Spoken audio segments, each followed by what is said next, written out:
우리 계속해서 성경의 생활 풍습 이야기 우리 함께 공부하고 있는데요. 오늘은 9번째 시간으로 화폐 이야기입니다. 화폐가 뭐죠? 돈, 동전. 화폐는 동전을 얘기하는 거예요. 성경에 돈의 단위가 아주 많이 나옵니다. 여러분이 아는 화폐 단위 뭐가 있어요? 데나리온, 달란트, 고드란트, 드라크마 많습니다. 많은데 잘 모르죠, 여러분. 어느 정도 가치가 있는 건지, 그죠? 여러분, 데나리온이 높아요, 달란트가 높아요?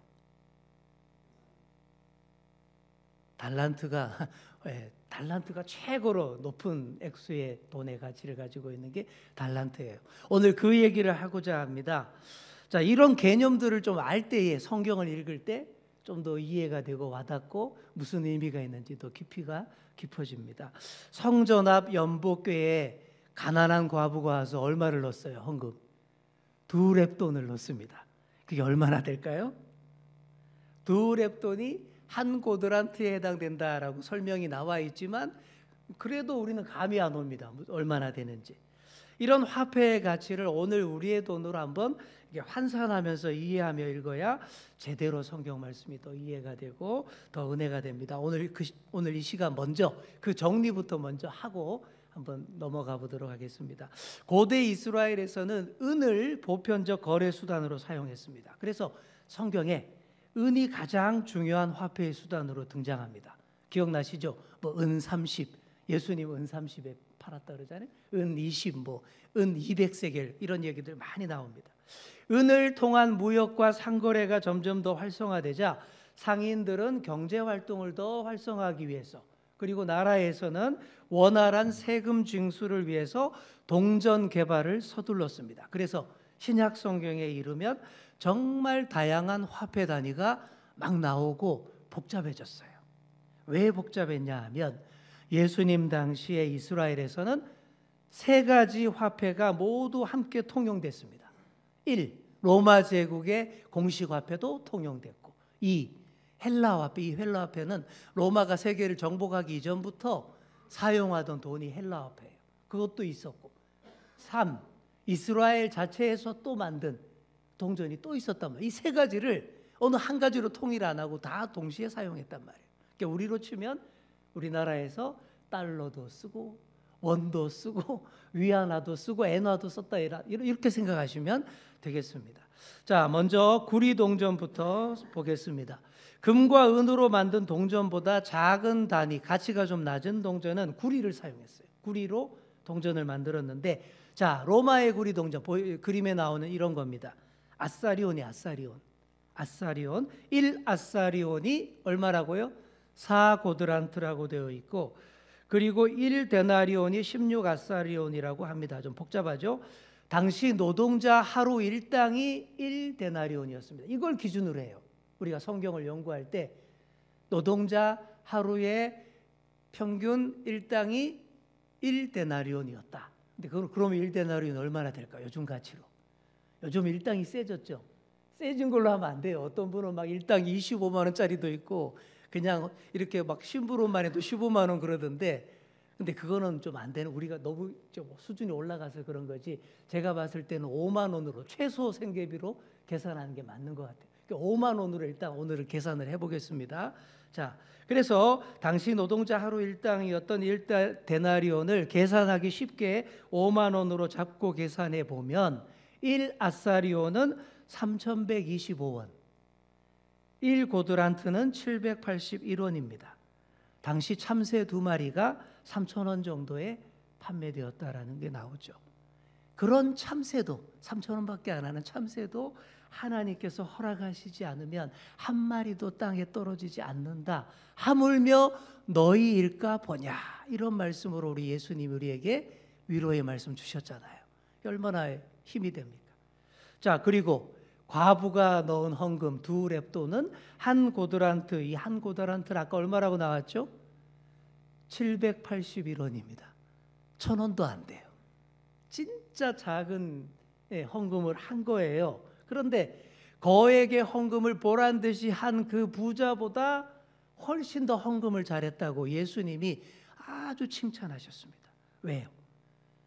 자신의 정성과 삶과 전부를 하나님께 다 바친 그런 헌금이었기 때문에. 우리가 보기에는 781원일지 모르지만 그 과부는 그게 자신의 전부를 하나님께 바친 것이었기 때문에 우리 예수님이 칭찬하셨다라는 거예요. 자, 여러분, 이렇게 화폐 단위로만 계산해 봐도 벌써 은혜가 되지 않습니까? 보잘것없는 참새도 보호하신 하나님이 우리를 얼마나 값어치 있게 귀하게 여기셨는지, 우리 하나님의 독생자 예수님을 나를 위해 대신 죽게 하기까지 하셨다라는 것입니다. 그런 하나님께 가난한 과부의 마음으로 우리의 소중한 모든 것들을 드림이 마땅하지 않겠습니까? 그런 여러분 다 되시기를 바랍니다. 자, 첫 번째로 구리, 제일 값어치가 낮은 구리 동전 봤는데, 두 번째는 은화입니다. 은으로 만든 동전. 그림에 나오는 이런 건데, 자, 로마의 은화가 데나리온이에요. 그리고 헬라의 은화가 드라크마입니다. 우리가 드라크마의 비유 들었잖아요, 그죠? 그 드라크마는 헬라의 은화예요. 그리고 데나리온은 로마의 은화인데, 드라크마와 데나리온은 거의 같은 가치를 가졌습니다. 1데나리온이 1드라크마예요. 이 1데나리온은 노동자 한 사람의 하루 일당이라고 제가 말씀드렸죠. 그러니까 1데나리온 1드라크마가 오늘의 돈으로 5만 원 정도 되신다고 보시면 됩니다. 그런 물가에서 계산해 봤을 때 당시 빵 한 덩어리가 4,200원, 한 달 집세가 4데나리온이 얼마예요? 20만 원 정도 그렇게 됐다라고 생각하시면 됩니다. 결혼을 앞둔 여인이 10드라크마 있었는데 한 드라크마 잃었다고 했죠. 그런데 그걸 또 그렇게 보시면 안 돼요. 단돈 5만 원 잃어버렸구나. 절대 아닙니다. 그 드라크마는요, 결혼 예물인 거예요. 신랑이 결혼의 증표로 예비 신랑이 신부에게 준 그 돈인데, 신랑과 결혼할 그때까지 그 드라크마의 가치는 단순히 돈으로 환산할 그런 게 아니었어요. 귀한 것이었어요. 그래서 그 여인이 찾도록 찾아서 결국 찾아냈다. 그런 얘기 말씀드렸지 않습니까? 예수님의 말씀이 너무 좋아서 예수님을 따라오다가 벳세다 들판에서 구름처럼 수많은 무리들이 모였습니다. 아무것도 먹을 것 준비 안 해왔는데 날은 저물어 가는데 다들 집에 갈 생각을 안 해요. 그때 예수님이 뭐라 그럽니까? 제자들에게 너희가 먹을 것을 주어라 그럽니다. 그랬더니 계산이 빠른 빌립이 잽싸게 막 계산기 두드리는데 그런 대답이 나오죠. 이 무리를 먹이려면 최소 200데나리온의 돈이 필요합니다. 그럼 얼마죠? 200 곱하기 5만 원 해보세요. 1,000만 원. 네. 1,000만 원입니다. 당시 소 한 마리 값이, 제일 좋은 황소 한 마리 값이 200데나리온이었답니다. 1,000만 원. 예수님이 그런 돈이 어디 있어요? 그죠? 맨날 노숙하시고 노숙을 밥 먹듯이 하시고 누군가 초청해줘서 밥 먹여주시지 않으면 굶기를 밥 먹듯이 했던 분이 예수님 아닙니까? 그런 돈이 어디 있어요? 하지만 그 벳세다 들판에서 오병이어 기적이 일어난 줄 믿습니다. 영과 육이 굶주린 수많은 영혼들을 먹여서 살리고 다시 회복시키는 것은요, 단순 계산만으로 되는 게 아니다라는 걸 보여준 사건이 오병이어 사건인 거예요. 천하보다 소중한 영혼들이 그 들판에 5천 명이 모여 있는데 예수님이 그 영혼들을 절대 굶겨서 돌려보내지 않으셨던 것입니다. 돈, 이 화폐는 정확하게 계산하고 공정한 상거래와 윤택한 경제 생활을 위해 꼭 필요한 것이 맞습니다. 하지만 중요한 것이 맞습니다. 하지만 그것보다 더 소중한 것이 있음을 우리는 알아야 합니다. 그게 뭐예요? 물질보다 사람의 생명과 영혼인 거예요. 우리가 늘 그것을 향해 나아가고 있고 우리의 신앙생활이 바로 그렇게 나아가고 있는 것입니다. 자, 세 번째로 이스라엘의 자체적인 동전 단위가 뭘까요? 세겔이라고 되어 있죠. 우리는 원, 일본은 엔, 미국은 달러, 이스라엘은 세겔. 지금도 이스라엘은 세겔을 씁니다. 성경의 전통을 따라서 세겔, 1세겔, 2세겔, 10세겔 이렇게 나옵니다. 자, 일반 세겔이 있고 특수 세겔이 있어요. 일반 세겔은 일반적으로 통용되는 세겔을 말하고, 특수 세겔이라는 것은 두로에서 주조한 그 세겔이라서 두로 세겔이라고도 하고, 이 특수 세겔은 또 성전세를 납부하는 용도로 사용되던 세겔이었습니다. 일반 세겔은 1세겔이 2데나리온, 특수 세겔은 1세겔이 4데나리온. 이게 2배 차이가 납니다. 자, 예수님이 가버나움에 가셨는데 예수님더러 왜 성전세를 안 내냐? 당시 이스라엘 백성들은 다, 남자들은 다 성전세를 내게 돼 있었거든요. 반세겔씩 1인당. 그런데 안 내셨나 봐요. 예수님 돈이 없으셔서. 그래서 왜 성전세 안 냈냐? 막 시비 걸고 트집 잡으니까 그때 어떻게 했어요? 베드로가 갈릴리 호수에 가서 낚시를 던집니다. 낚시를 던졌더니 물고기 한 마리가 바로 딱 걸려왔는데, 그 물고기 입을 딱 벌렸더니 입안에 1세겔이 딱 들어있는 거예요. 성전세겔로, 성전 납부용으로 그게 딱 들어 있었습니다. 자, 그래서 이 세겔로 1인당 반세겔씩 성전세겔이었기 때문에, 성전세였기 때문에 예수님과 베드로의 성전세를 그걸로 냈다. 이런 얘기가 마태복음에 나와요. 자, 그래서 1세겔이 특수세겔로 4데나리온이라고 했으니까 1데나리온 5만으로 잡고 곱하기 4를 하면 얼마를 낸 거예요? 20만 원. 1인당 10만 원씩 성전세를 냈다. 그때 그 정도 냈구나. 이렇게 우리가 계산을 하게 되는 거예요. 자, 마지막으로 가장 큰 화폐 단위 뭘까요? 달란트입니다. 이 달란트는요, 너무 이게 돈 가치가 커서 동전 몇 개로 절대 표현 못합니다. 보시면 1달란트는 몇 데나리온이라고요? 무려 6,000데나리온입니다. 1달란트가. 그러니까 이 달란트라는 단위는 한 개인이나 개인 가정용으로 쓰는 단위가 아니에요. 한 나라 재정을 다룰 때 달란트를 말하는 거예요. 군대를 모집하거나 전쟁을 할 때 나오는 단위가 달란트입니다. 1달란트 6,000데나리온. 그럼 얼마예요? 3억 정도 됩니다. 5만 원으로 봐도 엄청난 돈의 가치죠. 그리고 달란트 비유해서 그럼 얼마예요? 5달란트 받은 사람은 15억의 자본금을 받은 것이고, 2달란트는 6억의 자본금. 1달란트도 만만치 않습니다. 3억 정도 되면 저는 뭘 해도 할 것 같아요. 그런데 그게 적다고 묻어두고 해보지도 않고 묻어두었으니 얼마나 악하고 게으른 종이냐, 그 얘기하는 거예요. 저한테 1달란트만 줘도 저는 뭘 해도 할 겁니다. 3억. 3억 이거 그 작은 돈이 아니잖아요.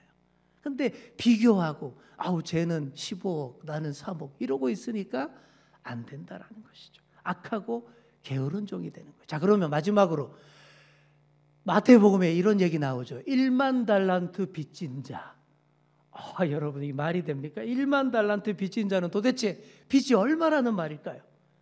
6천만 데나리온입니다. 그거를 따지면 저기 밑에 써 있죠. 제일 밑에. 저는 이게 정확한지 몰라서 말을 못 하겠어요. 1, 10, 100, 1000만, 10만, 100만, 1000만 억, 10억, 100억, 1000억, 다음에 조 맞죠?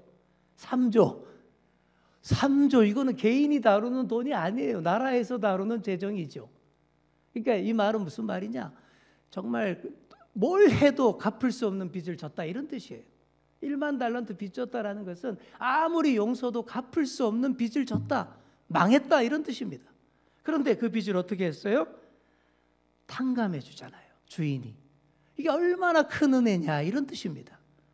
정말 감당 못할 빚을, 죄의 빚을, 부채를, 해결할 수 없는 문제를 아무 조건 없이 다 탕감해 주어서 우리가 구원받게 되었다. 바로 그런 얘기를 하는 것입니다. 주님의 은혜가 얼마나 크냐, 이런 비유예요. 어떤 돈의 단위이든 어떤 돈의 가치이든 중요한 것이 있습니다. 이 모든 것이 다 누구의 것이라고요? 하나님의 것이다 라는 것입니다. 이게 중요한 거예요. 그래야 우리가 바람직하게 물질을 잘 사용할 수 있습니다. 모든 것은 다 하나님의 것이다.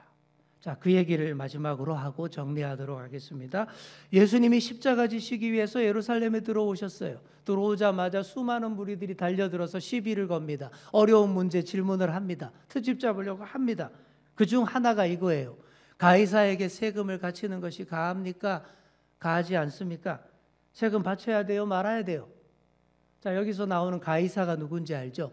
당시 세계를 지배하던 로마 황제를 가이사라고 했습니다. 카이사르, 시저라는 뜻이죠. 이 가이사에게 세금을 바칠까요, 말까요? 당시 세상의 최고의 권력자, 권세자의 이름 가이사에게 세금을 바쳐야 되냐 말아야 되냐? 그 로마의 최고 권력자, 지금 유대를 식민지로 삼고 억압하고 압제하고 있는 온 세상의 지배자입니다. 자, 이 질문에 어떻게 대답하든 걸리게 되어 있어요. 이래 말해도 걸리고 저래 말해도 걸립니다. 세금 가이사에게 바치지 마. 그럼 어떻게 될까요? 로마 황제에게 정면으로 도전하는 반역이기 때문에 바로 로마 군대가 출동해서 예수님 잡아갑니다. 바로 처형당할 거예요. 가이사에게 세금을 바쳐 이렇게 말한다면 또 어떻게 될까요? 유대 민족주의자들, 자칭 애국자들이 용서가 안 됩니다. 당시 세금에 대한 유대인들의 이 반발은 하늘을 찌를 듯 했어요. 그래서 폭동이 일어날 때마다 제일 처음에 나오는 말이 로마에 세금 바치지 말자. 이것부터 나오는 그런 시대였어요. 이런 때에 예수님이 로마 제국에 세금 바치라? 그러면 그동안 예수님에 대한 기대, 이게 다 무너지는 거예요. 예수님이 이들의 속셈을 다 알았습니다. 그래서 어떻게 대답합니까? 이래라 저래라 하지 않아요. 대신 세금 낼 돈을 하나 가져와 보이라 이렇게 말합니다. 그랬더니 누군가가 1데나리온 동전을 딱 들고 왔습니다. 자, 화면 보시면 데나리온 1동전이 이렇게 생겼어요. 앞면에는 당시의 로마 황제의 이름이, 얼굴이 딱 새겨져 있고 이름이 적혀 있고, 뒷면에는 신화적인 그림들이 새겨져 있습니다. 이게 무슨 말이에요? 로마 황제를 신의 아들이라고 묘사하는 그런 동전이에요. 새겨진 문구도 황제 이름 앞에다가 신이라고 딱 명시해 놨습니다. 로마 황제의 권력을 가장 잘 나타내는 것이 이 데나리온 동전이었고, 이 동전 자체가 벌써 우상 숭배나 마찬가지였습니다. 가이사를 너희가 신으로 떠받드는 형상과 신성 모독적인 글귀로 가득한 이 동전 너희들 사용하면서 이미 하나님 앞에 다른 신을 두지 말라라는 십계명을 벌써부터 어기고 있지 않느냐, 이런 말씀으로 시작하시는 거예요. 자, 그리고 이 동전을 가리키면서 예수님이 이렇게 묻습니다. 이 형상과 이 글이 누구의 것이냐? 그랬더니 대답이 나오죠. 예, 가이사의 것입니다.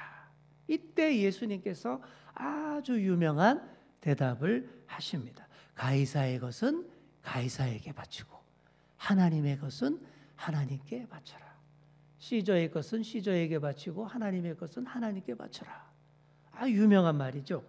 자, 여러분, 이 말씀의 의미가 뭘까요? 사실 이 말씀의 정확한 의미는 명확하지 않습니다. 그게 이 문장의 매력이에요. 꼬투리 잡기 힘든 애매한 답변을 예수님이 하신 것이고, 다들 이 지혜로운 답변에 뭐라 트집을 잡을 수 없어서 그냥 돌아가 버렸습니다.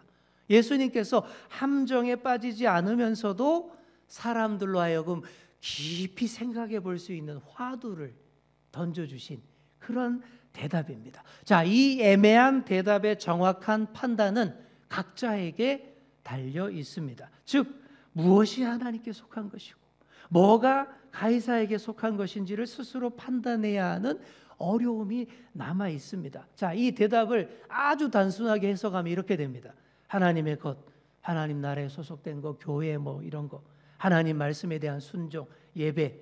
반면에 가이사의 것은 이 세상에 속한 것들, 세상의 권력, 물질, 세속적 통치, 이렇게 가리키는 걸로 이분법적으로 해석해서 가이사의 것은 가이사에게, 하나님의 것은 하나님에게. 그러니까 이 세상을 살면서 하나님을 잘 믿지만 동시에 가이사의 권력도 인정하라.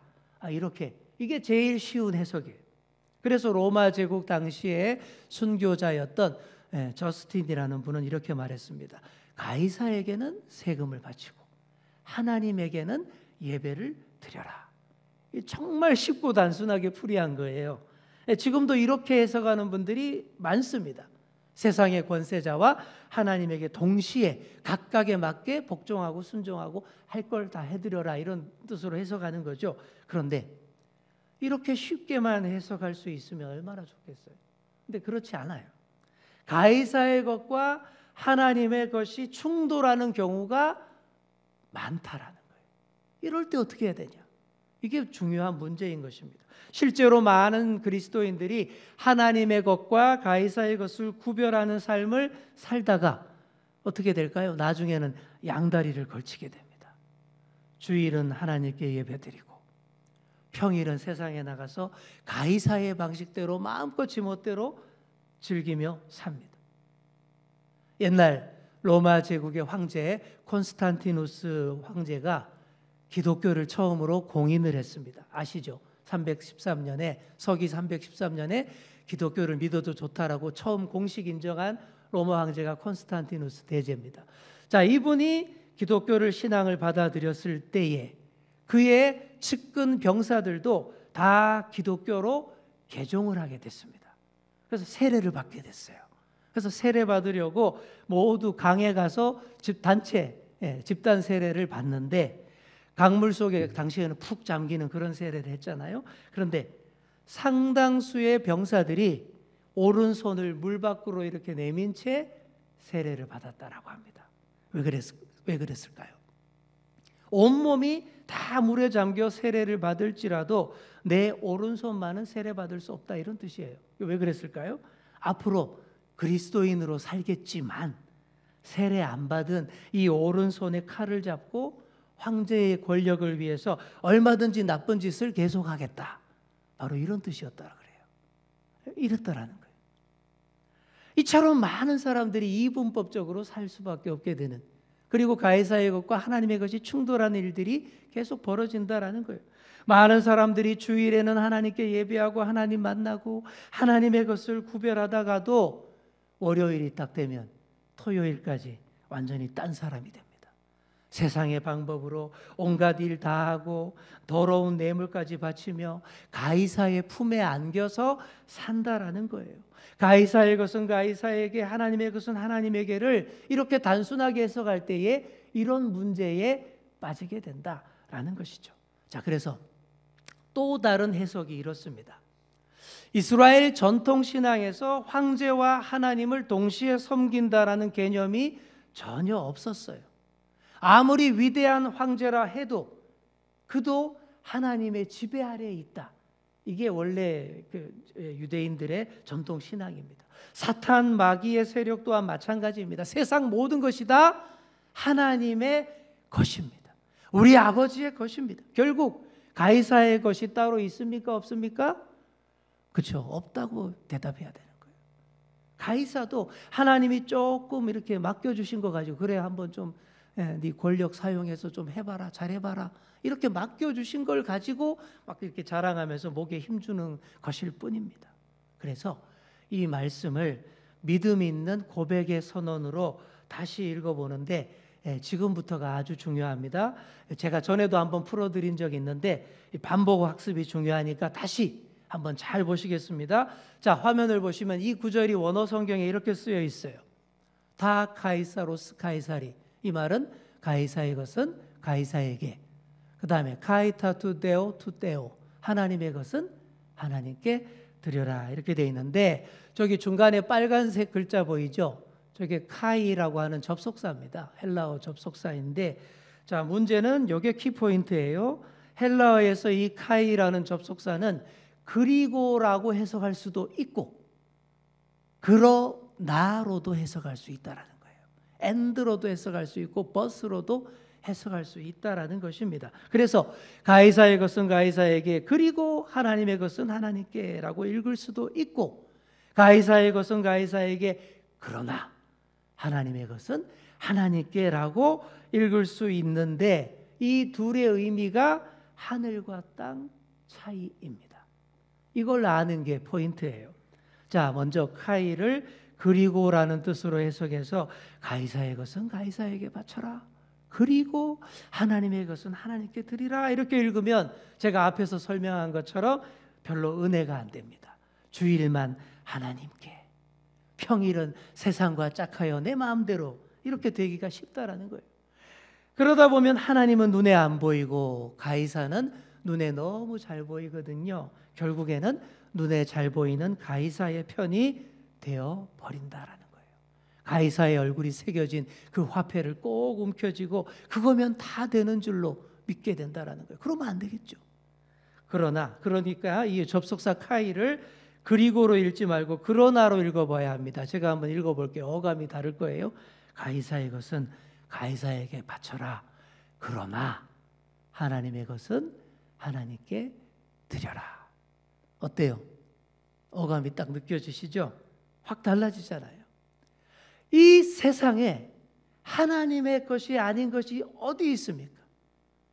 세상 권력과 부귀와 영화가 이 세상의 통치자 가이사의 것처럼 보이지만 사실은 다 하나님의 것이다라는 거예요. 가이사의 것이 있으면 어디 바쳐봐라. 그러나 세상에 가이사의 것이 어디 있느냐? 원래 다 하나님의 것이지 않느냐라는 얘기입니다. 지금 우리가 좋아하는 것들이 있죠. 퇴계선생, 율곡선생, 사임당, 그죠?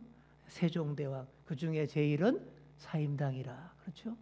그게 다 내 것처럼 보이고 뭐 정말 귀하게 보이는데 그것도 다 결국 다 우리 아버지 것이라는 거예요. 그 사실을 먼저 다 인정하시는 여러분 되시기를 축복합니다. 오늘 왜 우리가 세상의 지탄을 받을까요?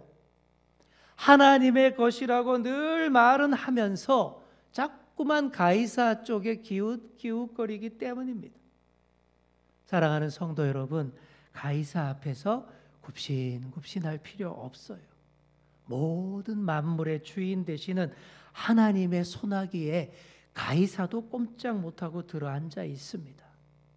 살살거리면서 가이사에게 바치면 이 땅에서 그 지배를 받으며 안전과 부귀영화 보장받을 수 있을지 모르지만 하나님께 다 드리면 세상이 줄 수 없는 참 평안과 복과 생명의 길이 우리에게 다 돌아오는 줄 믿습니다.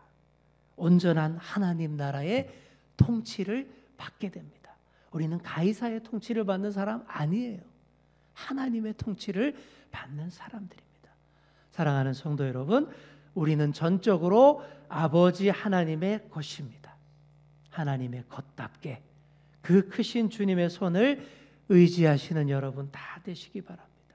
나의 전부이신 아버지 하나님께 모든 영광 다 돌려드리시는 저와 여러분 다 되시기를 간절히 축원합니다.